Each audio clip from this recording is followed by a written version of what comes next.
Hi everyone. Welcome back to my channel, a space where we are learning and exploring new things that are just gonna make us better in pursuit of exploring our full potential so that we can die empty.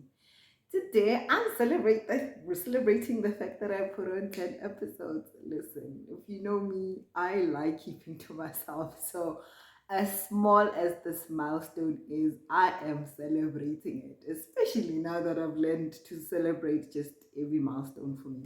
So, yes, today we're celebrating that, but obviously, Cindy style, I had to talk about what I learned from that. Yes, I am that girl, I know it. So I think the first lesson that I learned is honestly it takes a lot of guts to just press that upload button, because you know why you're doing it. However, just putting yourself out there takes a lot. It takes a lot. So kudos to everyone who does it consistently, who does it all the time, because it really takes a lot. And that's where maybe the importance of why you're doing it has to just sustain you. Because listen, I think if I was just doing it for myself, I wouldn't be able to do that. Yeah, the other thing that properly tripped me up, or at least I took it for granted, is how different talking to like when you're recording yourself is to talking to people. You know, you think I can talk, I can have conversations, I got this.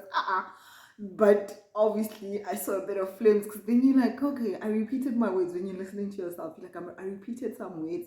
And maybe the other thing that you take for granted is how, when you're talking to someone, you can immediately gauge when they're understanding what you're saying and try to explain further.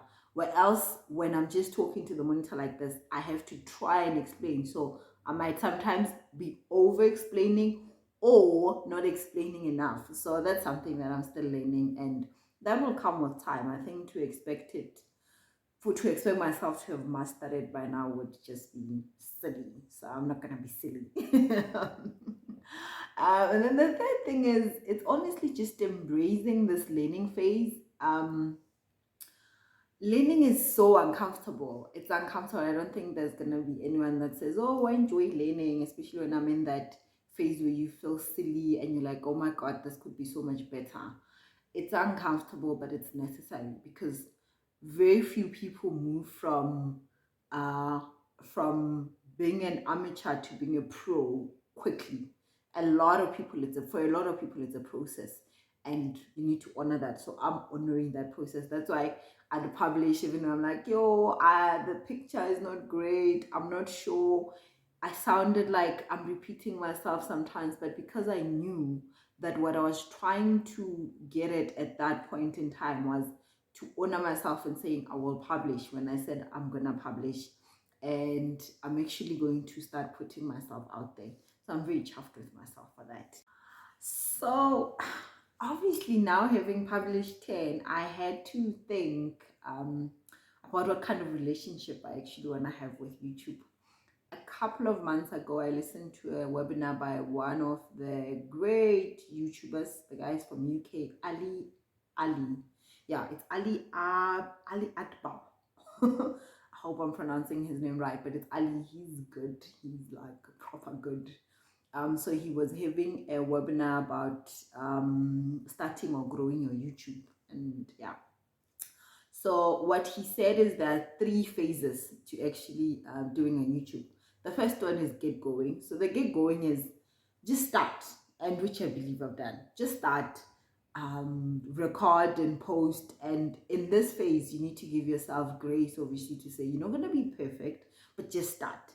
And then from that starting phase, after you publish a few episodes, and for me, I wanted to think about it now in the 10 episodes to say, what's happening with this YouTube thing.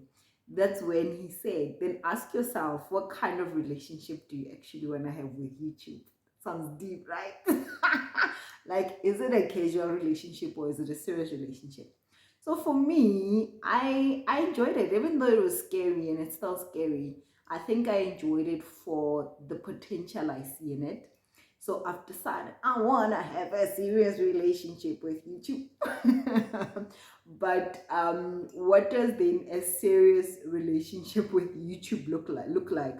He says that's where then you have to start getting good.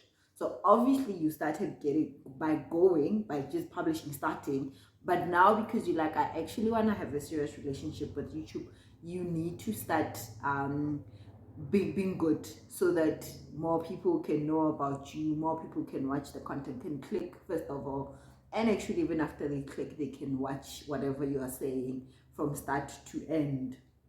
And that takes time, and that takes you understanding what skills you need to improve. For me, one of the skills is storytelling. You take for granted how good or how big storytelling is in these type of platforms. Just because I can talk doesn't mean I'm a good storyteller. And for me to be able to hook people, I need to be good at storytelling. So that's why for me it's a skill that I believe is important. The second thing is obviously filming, filming and editing.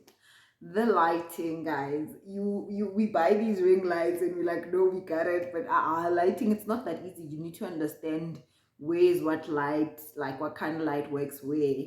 So that's something I also need to learn. And then the third thing for me would be editing. Editing videos, and my videos are simple, so they're not intense in terms of editing, but editing is something that I definitely need. Then obviously after you feel like, I think I've made some progress and I'm actually starting to get good now, you ask yourself another question. Do you want to treat YouTube as a hobby, or do you want to treat it as a business? So obviously if you choose a hobby, you can continue with whatever systems you have at the time.